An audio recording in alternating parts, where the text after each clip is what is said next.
Hey, my name's John, and I'm an alcoholic. It's March 30th, and today's daily reflection, our group conscience. Sometimes the good is the enemy of the best.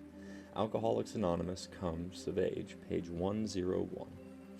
I think these words apply to every area of AA's three legacies: recovery, unity, and service.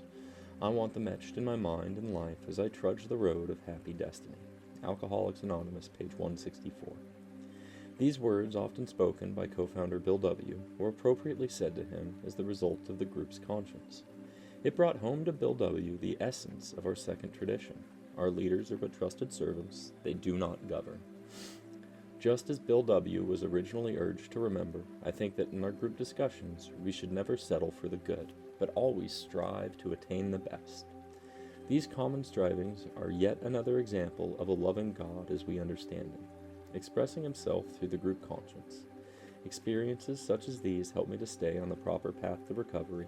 I learn to combine initiative with humility and responsibility with thankfulness, and thus relish the joys of living my 24-hour program. This program's often conflicting. It says, we should never settle for the good, but always strive to attain the best. And then we say relapse is part of the program. Relapse it doesn't feel like the best. The reason this comes up to me is I just had a buddy who's struggling right now. Got a call last night and wasn't able to answer, and finally heard from him today. But it makes me feel that the good of calling him back this morning wasn't good enough. It wasn't my best. And had I called him last night, my concern is he might fall off the wagon if I didn't call back. What I didn't know is that it had already happened a while ago.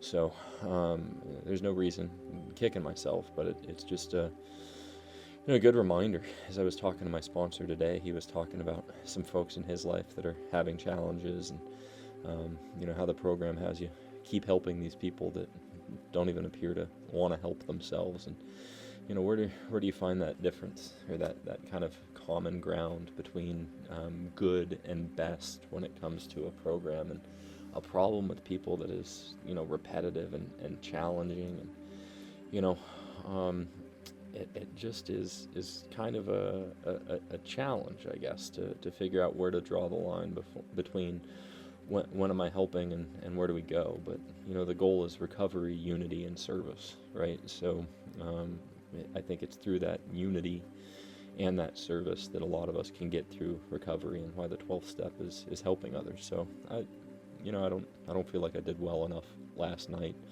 and I'll try to address that going forward. But I had a great meeting today, where we had some new people, some older people, some people from out of town, and it was kind of the focus of our reading was around the families. And I'm going through a fucking divorce right now. At least I'm going to be able to see Marin for a couple days next week and spend some time with her.